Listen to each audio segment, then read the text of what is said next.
Hello students. Today we'll be continuing with the chapter Ashoka, the emperor who gave up war.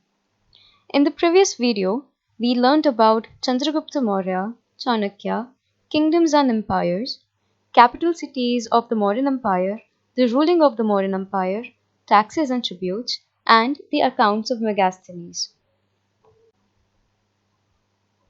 In this video, we'll be learning more about the emperor Ashoka. Ashoka is one of the greatest rulers known in the history. He is the grandson of Chandragupta Maurya, who founded the Mauryan Empire. Together with Chanakya, Chandragupta Maurya built one of the largest empires on the Indian subcontinent. Bindusara, the son of Chandragupta Maurya, consolidated the empire created by his father. He was the son of the empire's founder and was the father of its most famous ruler, Ashoka. Ashoka is also known as Ashoka the Great. Ashoka is considered to be India's greatest emperors.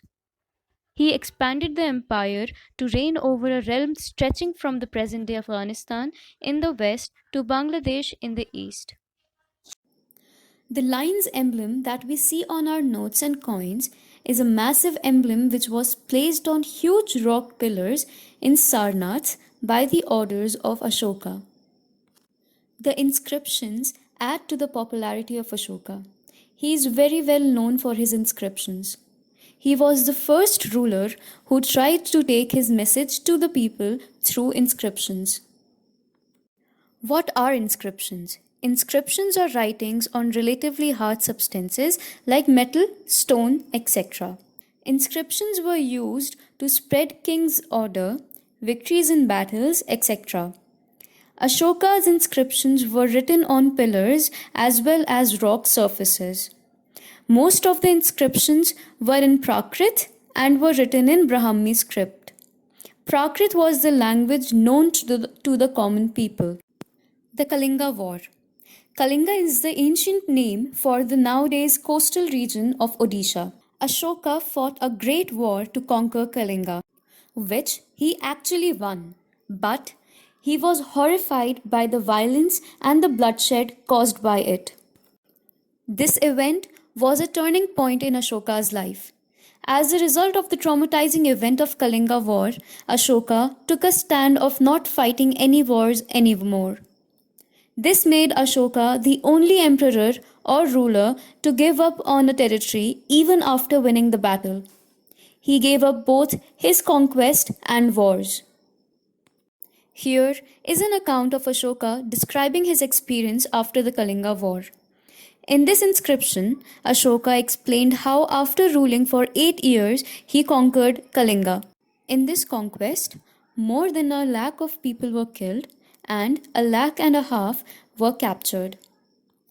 This devastation filled him with sorrow and described how in the conquest of a land a massive loss of life is experienced, along with a large number of people imprisoned. He expressed his sadness for the innocent people, their families, friends, and the loved ones who died in this process. It was this realization that drove Ashoka to observe and spread the message of Dhamma. He believed conquering people with the message of Dhamma is much more better than conquering them through force and bloodshed. Ashoka's Dhamma. Dhamma is a Prakrit word for the Sanskrit term dharma. Therefore, Dhamma and Dharma are one and the same thing. Ashoka's Dhamma did not involve the worship of a god or performance of a sacrifice. He wanted to care for his subjects as a father would care for his son, and he wanted to teach them the true essence of the Dhamma. He was greatly inspired by the teachings of Buddha. There were things that troubled Ashoka. He was worried about people in his empire following different religions, which results into conflicts at times. The other two things that he was deeply concerned about were the animal sacrifices and the ill treatment of slaves and servants, along with the interfamily and neighborhood conflicts. Ashoka sought it to be his duty to ensure people in his empire live happily and peacefully. For these very reasons, Ashoka appointed officials known as Dhamma Mahamatta. These officials were supposed to teach people from place to place about the message of Dhamma. Ashoka had his message inscribed on the rocks and pillars. He sent his messengers to far off lands to spread the message of Dhamma far and wide. For example, he sent his messengers to Syria, Egypt, Greece, and Sri Lanka. Other than these steps, Ashoka built roads, dug wells, and built rest houses on the highways. He also arranged facilities for the treatment of both humans and animals. Ashoka's message to his subjects questioned people on performing their rituals. He wanted people to be involved in practices which would be fruitful to them and to others as well. He advised people to be gentle with the slaves and servants, to respect one's elders, and to treat all creatures with compassion. He didn't believe in glorifying one's religion over the others. He urged people to respect each other's beliefs and practices. With these examples, we can very well understand that Ashoka was a very wise ruler who worked for peace and harmony. India's first Prime Minister, Pandit Jawaharlal Nehru, believed that Ashoka's edicts are still very relevant and a lot can be learned from them even today. Sculptures. Rampurva Bull is a famous polished stone sculpture of a bull from the Mauryan period. It was a part of the Mauryan pillar that was found in Rampurva, Bihar. It is an example of the sculpting skills in the Mauryan Empire, and till this day, this sculpture is placed in the Rashtrapati Bhavan. Scripts. It is found that most of the modern Indian scripts have been developed from the Brahmi script. The variation in the script happened over a span of hundreds of years. An example of the letter A in the different languages of early Brahmi, Devanagari, Bengali, Malayalam, and Tamil can be seen. Well, these were some of the events that were going on in our subcontinent. Now, let's span over to the events that were happening in China around the same time period.